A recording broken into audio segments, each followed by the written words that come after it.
একবার হজরত মুসা আলাইহিসসালাম আল্লাহ রাব্বুল আলামিনের সঙ্গে কথা বলার জন্য একটি বনের রাস্তা ধরে তুর পাহাড়ের দিকে যাচ্ছিলেন। প্রতিমধ্যে তিনি দেখতে পেলেন একটি হরিণ রাস্তায় দাঁড়িয়ে রয়েছে। আল্লাহর নবী ভাবলেন, হরিণটি হয়তো আমাকে দেখেনি, তাই রাস্তায় দাঁড়িয়ে রয়েছে। এ কারণে হরিণটিকে তাড়িয়ে দিয়ে তিনি সামনে অগ্রসর হওয়ার চেষ্টা করলেন। হজরত মুসা আলাইহিসসালামের তারা সত্ত্বেও হরিণটি রাস্তা ছাড়ল না। এতে তিনি কিছুটা বিরক্ত বোধ করলেন। সঙ্গে সঙ্গে আল্লাহ রাব্বুল আলামিন হরিণের জবাব খুলে দিলেন। হরিণটি হজরত মুসা আলাইহিসসালামকে ডাক দিয়ে বলল, হে আল্লাহর নবী, আপনি কেন আমাকে তাড়িয়ে দিচ্ছেন? আমি কি দোষ করলাম? আমি তো আপনার কাছে একটি অভিযোগ নিয়ে এসেছি। আল্লাহর নবী বললেন, বলো হে হরিণ, কি অভিযোগ তোমার? হরিণটি বলল, হে আল্লাহর নবী, আজ দীর্ঘদিন যাবৎ বৃষ্টি হচ্ছে না। বৃষ্টির অভাবে বনের গাছপালা শুকিয়ে পাতা ঝরে পড়েছে, নতুন ঘাস জন্মাচ্ছে। বনের পশু পাখি ক্ষুধায় মৃত্যুর সন্নিকটে চলে এসেছে। মায়ের স্তনে দুধ শুকিয়ে গেছে, বাচ্চারা দুধের অভাবে হাহাকার করছে। আপনি তো আল্লাহর সাথে কথা বলার জন্য তুর পর্বতে যাচ্ছেন। দয়া করে আপনি আল্লাহ রাব্বুল আলামিনের কাছ থেকে জেনে নেবেন কবে তিনি রহমতের বৃষ্টি বর্ষণ করবেন। হজরত মুসা আলাইহিসসালাম হরিণের আর্জি আল্লাহর কাছে পেশ করার ওয়াদা করে সামনে চললেন। তুর পর্বতে গিয়ে তিনি আল্লাহর সাথে দীর্ঘক্ষণ যাবৎ কথা বললেন। এক পর্যায়ে তিনি বললেন, হে আল্লাহ, আমি আপনার সাথে কথা বলতে আসার সময় প্রতিমধ্যে একটি হরিণের সাথে আমার সাক্ষাৎ হয়েছিল। হরিণ আর্জি করে বলল, আজ দীর্ঘদিন যাবৎ বৃষ্টি হচ্ছে না। বৃষ্টির অভাবে বনের গাছপালা শুকিয়ে পাতা ঝরে পড়েছে, নতুন ঘাস জন্মাচ্ছে না। বনের পশু পাখি ক্ষুধায় মৃত্যুর সন্নিকটে চলে এসেছে। মায়ের স্তনে দুগ্ধ শুকিয়ে গেছে, বাচ্চারা দুধের অভাবে হাহাকার করছে। হে রহমান, কবে আপনি আপনার রহমতের বৃষ্টি করে পশু পাখিদের কষ্ট দূর করবেন? এটি জানতে চেয়েছিল হরিণ। হজরত মুসা আলাইহিসসালামের প্রশ্নের জবাবে আল্লাহ রাব্বুল আলামিন বললেন, হে মুসা, 100 বছর পর বৃষ্টি হবে, আর আগে নয়। হজরত মুসা আলাইহিসসালাম বললেন, হে রহমান, তবে তো সকল পশু পাখি মৃত্যুবরণ করবে, দুনিয়ার কোনো জীবের অস্তিত্ব থাকবে না। আল্লাহ বললেন, মুসা, এটাই আমার ফয়সালা। এটা শুনে হজরত মুসা আলাইহিসসালাম আর কিছুই বললেন না। তিনি মর্মাহত হয়ে ফিরে আসতে লাগলেন আর মনে মনে দোয়া করতে লাগলেন যেন হরিণের সাথে তার সাক্ষাৎ না হয়। কিন্তু হরিণ ঠিকই মুসা আলাইহিসসালামের সামনে হাজির হলো। মুসা আলাইহিসসালাম কিছুই বলছেন না। হরিণটি বলল, হে আল্লাহর নবী, কি ব্যাপার? আপনার মুখ বেজার কেন? দয়া করে বলুন, আপনার আরজি কি আল্লাহর কাছে পেশ করেছিলেন? আল্লাহর নবী বললেন, হে হরিণ, আমি তোমার জন্য ভালো কোনো সংবাদ নিয়ে আসতে পারিনি। হরিণ বলল, ভালো বা মন্দ যাই হোক, আল্লাহ কি বলেছেন? আপনি শুধু আমাকে এতটুকুই বলুন। হজরত মুসা আলাইহিসসালাম বললেন, আল্লাহ তাআলা বলেছেন 100 বছর পর বৃষ্টি হবে, তার আগে নয়। এই সংবাদ শুনে হরিণ বলল, আলহামদুলিল্লাহ। হজরত মুসা আলাইহিসসালাম অত্যন্ত আশ্চর্য হয়ে গেলেন। তিনি বললেন, হরিণ, 100 বছর পর বৃষ্টি হবে, এটা কি আলহামদুলিল্লাহ বলার মতো সংবাদ? যদি এটাই হয়, তাহলে পৃথিবীতে কি কোনো জীবের অস্তিত্ব থাকবে? এটা তো অত্যন্ত চিন্তার বিষয়। হরিণটি বলল, হে আল্লাহর নবী, সৃষ্টি জগতের প্রতি আপনার যা দয়া, তার চাইতে লক্ষ কোটি গুণ বেশি দয়া আল্লাহ রাব্বুল আলামিনের। সে দয়ালু আল্লাহ যদি 100 বছর পর বৃষ্টি বর্ষণ করা তার সৃষ্টিজীবের জন্য শ্রেয় মনে করেন, তবে তার এই সিদ্ধান্তে আমি সন্তুষ্ট। আমি ভালো করেই জানি আল্লাহ যা করেন সৃষ্টির মঙ্গলের জন্যই করেন। এই বলে হরিণ বনে চলে গেল আর হজরত মুসা আলাইহিসসালাম বাড়ির দিকে রওনা করলেন। কিন্তু আল্লাহর কি মহিমা! হজরত মুসা আলাইহিসসালাম তার ঘরে পৌঁছাবার পূর্বেই আকাশে মেঘাচ্ছন্ন হয়ে আসলো এবং কিছুক্ষণের মধ্যেই ঝমঝম করে রহমতের বৃষ্টি বর্ষিত হতে লাগলো। সুবহানাল্লাহ। হজরত মুসা আলাইহিসসালাম অবাক হয়ে আল্লাহর কাছে ফরিয়াদ করলেন, হে মাবুদ, তোমার মহিমা বোঝা বড় দায়ী। আমাকে বললে 100 বছরের পূর্বে বৃষ্টি হবে না, সেখানে একদিনও অতিবাহিত হতে পারল না। আমি মুসা ঘরে পর্যন্ত পৌঁছাতে পারলাম না, তার পূর্বেই তুমি বৃষ্টি দান করলে। এর কারণ কি মাবুদ? আল্লাহ রাব্বুল আলামিন বললেন, হে মুসা, তুমি তো আমার ফয়সালা শুনে নাখোশ হয়ে গিয়েছিলে, কিন্তু বনের হরিণ আমার ফয়সালা শুনে রাজি হয়ে যখন আলহামদুলিল্লাহ বলল, তখন আমার রহমতের দুনিয়ায় জোশ মেরে উঠল। আমি আল্লাহ খুশি হয়ে গেলাম এবং সেই বৃষ্টি 100 বছর পর হওয়ার কথা ছিল, তা 100 বছর পূর্বেই দান করলাম। হযরত মুসা আলাইহিসসালাম আল্লাহ রাব্বুল আলামিনের দরবারে সেজদায় পড়ে কান্না করতে বলতে লাগলেন, হে রহমানের রহিম, হরিণ তোমার মহিমা বুঝল, কিন্তু আমি মুসা বুঝলাম না। হে মাবুদ, এই অদমকে তুমি ক্ষমা করো আর তোমার শুকর গুজার করার বান্দা হওয়ার তৌফিক দাও। সহিহুল বুখারীতে বর্ণিত আছে, বনি ইসরায়েলদের মধ্যে একজন কাতিল হত্যাকারী লোক ছিল। সে 99টি খুন করেছিল, 99টি খুন করার পরে তার অন্তরে আল্লাহ রাব্বুল আলমিনের ভয় সৃষ্টি হলো। তখন সে রাব্বুল আলমিনের দরবারে তওবা করার জন্য অস্থির হয়ে গেল। সে দেখে একটি ইবাদতখানার সামনে কিছু লোক দাঁড়িয়ে রয়েছে। সে তাদের কাছে গিয়ে বলল, হে ভাইয়েরা, আপনারা তো আল্লাহ রাব্বুল আলমিনের প্রিয় বান্দা, আপনারা তো ইবাদত বন্দেগী করছেন, কিন্তু আমি আল্লাহর একজন নিকৃষ্ট বান্দা। আমি আল্লাহর 99 জন নিরপরাধ বান্দাকে হত্যা করেছি। আপনারা বলুন, আমি যদি এখন তওবা করি, আল্লাহ কি আমার তওবা কবুল করবেন? সে লোকেরা বলল, ভাই, তুমি আমাদের কাছে না বলে যাও, অমুক জায়গায় একজন বুজরুক ব্যক্তি থাকে, তার কাছে গিয়ে জিজ্ঞাসা করো। লোকেদের কাছ থেকে বুজরুক ব্যক্তির সন্ধান পেয়ে সে লোকটি তার কাছে গেল এবং বলল, হে আল্লাহর বুজরুক বান্দা, আমি আল্লাহর 99 জন নিষ্পাপ বান্দাকে হত্যা করেছি। এখন আমার অন্তরে আল্লাহর ভয় সৃষ্টি হয়েছে। আমি তওবা করতে চাই। বলুন, এই মুহূর্তে যদি আমি তওবা করি, আল্লাহ রাব্বুল আলামিন কি আমার তওবা কবুল করবেন? সে বুজরুক ব্যক্তি বলল, রে পাপী, রে জঘন্য, রে নিষ্ঠুর, তুই কিভাবে আল্লাহর 99 জন নিষ্পাপ বান্দাকে হত্যা করতে পারলি? তোর মতো পাপীর তওবা আল্লাহ রাব্বুল আলামিন কোনোদিনই কবুল করবেন না। সেই বুজরুক ব্যক্তির কথা শুনে লোকটি অনেক রাগান্বিত হয়ে গেল এবং তাকেও হত্যা করে ফেলল। এর মাধ্যমে সে 100 হত্যা পরিপূর্ণ করল। এরপর সে আবার কিছু লোককে জিজ্ঞাসা করল, ভাই, আমি 99টি খুন করেছিলাম। অতঃপর একজন বুজরুকের কাছে এসে বললাম, আল্লাহ রাব্বুল আলামিন কি আমার তওবা কবুল করবেন? কিন্তু তিনি বললেন, আল্লাহ আমার তওবা কবুল করবেন না। রাগান্বিত হয়ে আমি তাকেও খুন করেছি। এখন আমি আল্লাহ রাব্বুল আলামিনের দরবারে তওবা করতে চাই। বলুন ভাইরা, আল্লাহ কি আমার তওবা কবুল করবেন? সে লোকেরা বলল, ভাই, তুমি অমুক এলাকায় চলে যাও, সেখানে একজন বুজরুক ব্যক্তি রয়েছে। সেই বুজরুক ব্যক্তি তোমার প্রশ্নের উত্তর দিতে পারবেন।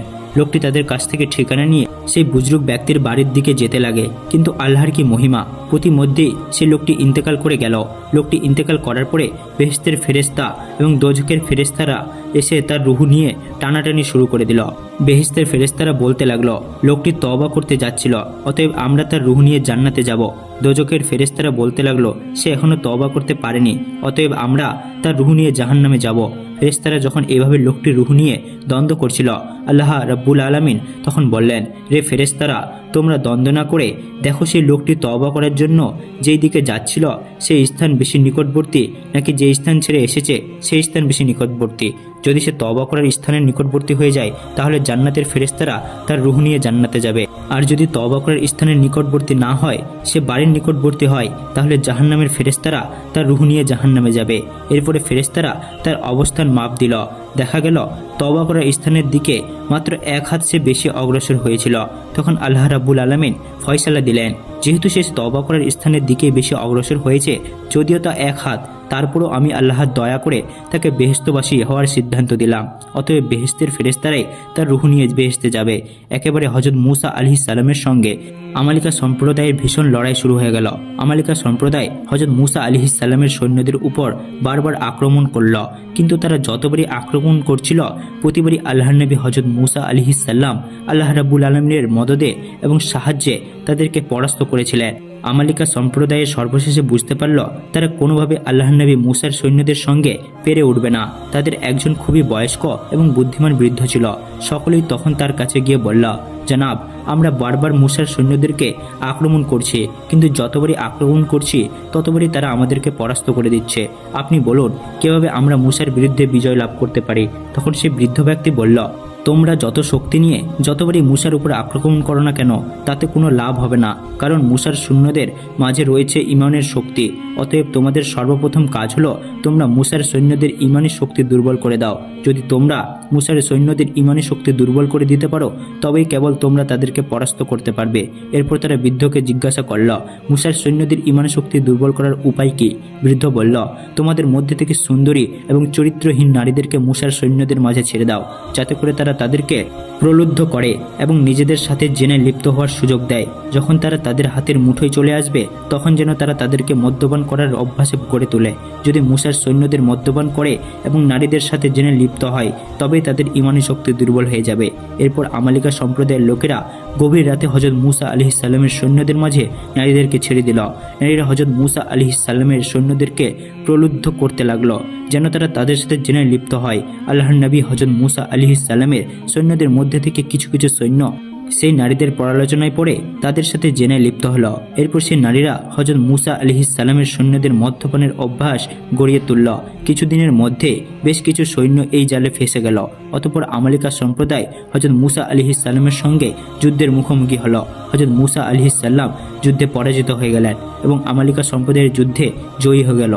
তখন আল্লাহর নবী হযরত মুসা আলাইহিসসালাম আল্লাহ রাব্বুল আলামিনের দরবারে দুই হাত তুলে ফরিয়াদ করতে বলতে লাগলেন, হে রাব্বুল আলামিন, কেন আমরা আমালিকা সম্প্রদায়ের কাছে পরাস্ত হলাম? কেন আপনার রহমত এবার আমাদের উপর বর্ষিত হলো না? কেন আপনি আমাদেরকে পরাজয়ের গ্লানি দিয়ে অপমানিত করলেন? তখন আল্লাহ রাব্বুল আলামিন হযরত মুসা আলাইহিসসালামের উপর ওহী নাজিল করে বলল, হে মুসা, কিভাবে আমরা রহমতের তোমাদের উপর বর্ষিত হবে অথচ তোমাদের মাঝে রয়েছে মদ্যপ এবং জেনা ব্যভিচারীকারী লোক? আগে তুমি তাদেরকে তোমার সৈন্যদের মধ্য থেকে সরাও, এরপরে আমার রহমত তোমাদের উপর বর্ষিত হবে এবং পুনরায় আমি তোমাদেরকে বিজয় দান করব।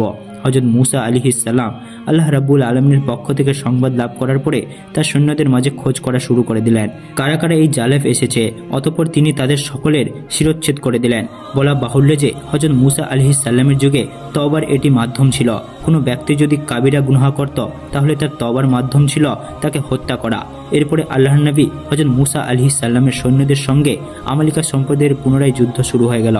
কিন্তু এবার আল্লাহর নবী হযরত মুসা আলাইহিসসালাম বিজিত হলেন এবং আমালিকা সম্প্রদায়ের লোকেরা পুনরায় পরাজয় করল। তো প্রিয় ভাইয়েরা, এই কাহিনীটি থেকে আমরা বুঝতে পারি একজন চরিত্রহীন নারী একটি জাতির জন্য কতটা ভয়ঙ্কর। তাই চরিত্রহীন নারীর ফিতনা থেকে সদাই সতর্ক থাকবে।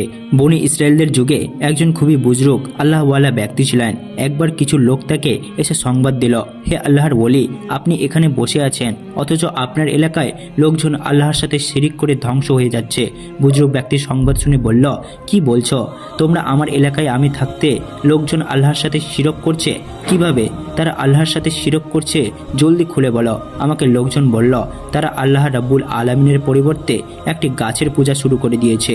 এই কথা শুনে বুজরুগ ব্যক্তি অত্যন্ত রাগান্বিত হয়ে গেলেন এবং তিনি একটু কুঠার হাতে নিলেন আর বললেন, এই কুঠার দিয়ে আমি সে গাছটিকে কেটে টুকরো টুকরো করে দেব, যাতে করে মানুষ আল্লাহর সাথে শিরিক করতে না পারে। এরপর তিনি কুঠার হাতে সে গাছটিকে কর্তন করার জন্য অত্যন্ত রাগান্বিত হয়ে সে স্থানের দিকে ধেয়ে যেতে লাগলেন। প্রতিমধ্যে তার সঙ্গে শয়তানের সাক্ষাৎ হলো। শয়তান তাকে বলল, হে দরবেশ, কোথায় যাচ্ছেন? সেই দরবেশ ব্যক্তি বললেন, আমি শুনলাম আমার এলাকায় লোকজন আল্লাহ রাব্বুল আলামিনের পরিবর্তে গাছের পূজা শুরু করে দিয়েছে। আমি থাকতে আমার এলাকায় আল্লাহর সাথে শিরিক হবে, আমি এটা কিভাবে সহ্য করব? তাই এই কুঠার হাতে নিয়েছি, এই কুঠার দিয়ে সে গাছটিকে কেটে টুকরো টুকরো করে ফেলব। শয়তান বলল, কিন্তু দরবেশ বাবা, আমি তো আপনাকে সেখানে যেতে দিব না। দরবেশ বলল, তুমি কে? শয়তান বলল, আমি হলাম ইবলিস, আমি চাই লোকজন আল্লাহর সাথে শিরিক করুক। তখন দরবেশ বলল, তাহলে তুমি পারলে আমাকে ঠেকাও। এরপরে দরবেশ এবং শয়তানের মধ্যে যুদ্ধ শুরু হয়ে গেল। অনেকক্ষণ ধরে যুদ্ধ করার পরে দরবেশ শয়তানকে পরাস্ত করে দিল। শয়তান পরাজিত হয়ে দরবেশকে বলল, হে আল্লাহর ওলি, হে বুজরুগ, আপনার ইমানি শক্তির কাছে আমি কিছুই নই। তবে আপনার সঙ্গে আমি একটি চুক্তি করতে চাই। যদি আপনি গাছটি না কাটেন তাহলে প্রতিদিন আমি আপনার বাড়িতে 2টি করে স্বর্ণ মুদ্রা দিয়ে আসব। দরবেশ অত্যন্ত অভাবের লোক ছিল। যখন সে শয়তানের পক্ষ থেকে এ প্রস্তাব পেল তখন সে ভাবতে লাগলো, প্রতিদিন যদি 2টি করে স্বর্ণ মুদ্রা পাওয়া যায় তাহলে তো আমার অভাব দূর হয়ে যাবে। তাই দরবেশ শয়তানের প্রস্তাবে রাজি হয়ে গেল এবং সে গাছটি না কেটে বাড়িতে ফিরে গেল। দীর্ঘদিন যাবৎ শয়তানদের বাড়ির দরজায় প্রতিদিন সকালে 2টি করে স্বর্ণ মুদ্রা রেখে আসতো। হঠাৎ দরবেশ একদিন দেখল তার বাড়ির সামনে কোনো স্বর্ণ মুদ্রা নেই। এটা দেখে দরবেশ অত্যন্ত রাগান্বিত হয়ে গেল। সে ভাবল, হায়রে শয়তান, তুই আমার সাথে ধোঁকাবাজি করলি। তোর কথা মতো আমি গাছটিকে কাটলাম না, মানুষকে শিরক করতে দিলাম, কিন্তু এখন তুই আমাকে স্বর্ণ মুদ্রা দিচ্ছিস না? দ্বারা দেখাচ্ছি মজা। এই বলে দরবেশ আবার কুঠার হাতে নিল এবং সে গাছটিকে কর্তন করার জন্য রাগান্বিত হয়ে সে স্থানের দিকে ধেয়ে যেতে লাগলো। প্রতিমধ্যে আবার শয়তান হাজির হলো। শয়তান বলল, দরবেশ বাবা যাচ্ছেন কোথায়? দরবেশ বলল, শয়তান, তুমি আমার সঙ্গে ধোঁকাবাজি করেছিস। আমার সঙ্গে ওয়াদা করেছিলিস যে প্রতিদিন আমাকে 2টি করে স্বর্ণ মুদ্রা দিবি, কিন্তু আজকে তো তুই আমাকে স্বর্ণ মুদ্রা দিলি না। আমি আবার যাচ্ছি সে গাছটিকে কর্তন করতে। শয়তান বলল, কিন্তু দরবেশ বাবা, আমি তো আপনাকে সেখানে যেতে দিব না এবং গাছটিকেও কর্তন করতে দিব না। দরবেশ বলল, পারলে আমাকে ঠেকিয়ে দেখাও। এরপর শয়তান এবং দরবেশের মাঝে আবার শুরু হয়ে গেল ভীষণ লড়াই। অনেকক্ষণ লড়াই করার পরে এবার শয়তান দরবেশকে হারিয়ে দিল। বেশ অত্যন্ত আশ্চর্য হয়ে গেল। তখন সে শয়তানকে বলল, কিরে শয়তান, ইতিপূর্বে তো আমি তোকে হারিয়ে দিয়েছিলাম, কিন্তু এখন তোর মাঝে এমন কি শক্তি চলে আসলো যে তুই আমাকে হারিয়ে দিলি? শয়তান বলল, হে দরবেশ বাবা, আমার মাঝে শক্তির কোনো পরিবর্তন হয়নি, বরং শক্তির পরিবর্তন ঘটেছে আপনার মাঝে। প্রথমবার যখন আপনি গাছটিকে কর্তন করার জন্য যাচ্ছিলেন, তখন আপনার মাঝে ছিল ঈমানের শক্তি। আপনি আল্লাহ রাব্বুল আলামিনের ভালোবাসা এবং মহব্বত দিয়ে এই কাজটি করার জন্য যাচ্ছিলেন। কিন্তু দ্বিতীয়বার যখন আপনি কাজটি কর্তন করতে যাচ্ছেন, তখন আপনার মাঝে আর সেই ঈমানের শক্তি নেই। আপনি যাচ্ছেন স্বর্ণমুদ্র না পাওয়ার কারণে রাগান্বিত হয়ে। আমি অর্থ দিয়ে আপনার ঈমানকে ক্রয় করেছি, এরপর আপনার ঈমানকে দুর্বল করেছি। যখন আপনার ঈমান দুর্বল হয়ে গেছে, আপনাকে স্বর্ণমুদ্র দেওয়া বন্ধ করে দিয়েছি। এখন আপনার মাঝে পূর্বের মতো ঈমানি বল নেই, এই কারণে আপনি আমার কাছে পরাস্ত হয়েছেন। দরবেশ তখন বলল, হায়রে শয়তান, কিছু অর্থের মাধ্যমে তুই আমার ঈমানকে ধ্বংস করে দিলি। তো প্রিয় দর্শক, ঘটনাটিকে ভালো লাগলে অবশ্যই একটি লাইক ও সাবস্ক্রাইব করবেন এবং আপনাদের প্রিয়জনের সাথে অবশ্যই শেয়ার করবেন। খোদা হাফেজ।